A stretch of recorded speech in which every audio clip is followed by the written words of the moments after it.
కర్కాటక రాశి వాళ్ళకి జనవరి మాసంలో 4 గ్రహాలు దివ్యంగా అనుకూలిస్తున్నాయని చెప్పొచ్చండి. బట్ అది మకర సంక్రాంతి 15వ తారీఖు వరకు మాత్రమే.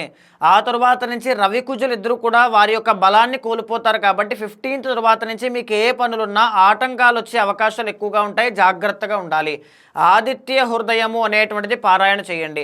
సెకండ్ లార్డ్ రవి అనేటువంటి ఆయన 15th వరకు అంటే మకర సంక్రాంతి దాకా మీకు అనుకూలంగా ఉన్నారు కాబట్టి ధన సంపదల విషయంలో డబ్బులు ఏదైనా రావాల్సింది ఉన్నా, ఉద్యోగంలో అభివృద్ధి కావాలనుకున్నా, ఉద్యోగ ప్రయత్నాలు అనుకూలించాలనుకున్నా, ఏదైనా అనారోగ్యము కానీ ఏదైనా అన్ని అనుకూలిస్తాయి.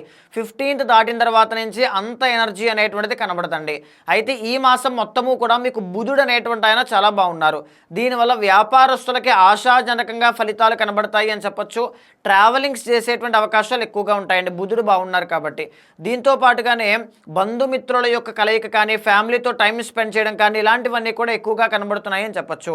అయితే ఈ మాసంలో చెప్పాలంటే శుక్రుడు అనేటువంటి ఆయన అనుకూలంగా లేరు. దీనివల్ల మేజర్లీ సినీ నాటక కళారంగములు కానీ, కళారంగంలో పనిచేసే వాళ్ళు కళాకారులు కానీ ఎవరైనా ఉంటే వాళ్ళకి ఆటంకములు వచ్చే అవకాశాలు ఎక్కువగా ఉంటాయి. లేకపోతే జన అవకాశములు అనేటువంటివి తగ్గడం కానీ ఇలాంటివి ఎక్కువగా ఉంటాయని చెప్పొచ్చు. దీంతో పాటుగా డబ్బు విపరీతంగా ఖర్చు అయ్యే అవకాశం ఉంటుంది. వాటి విషయంలో జాగ్రత్తగా ఉండాలి.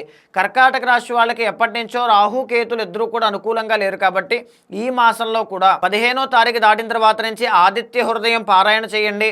సుబ్రహ్మణ్య స్వామి యొక్క అష్టోత్తరాన్ని ప్రతిరోజు కూడా జపం చేయండి. దీనివల్ల మానసిక ప్రశాంతత అనేటువంటిది లభిస్తుంది. పనుల్లో ఆటంకాలు లేకుండా విజయవంతంగా ముందుకు వెళ్తారు అని చెప్పొచ్చు.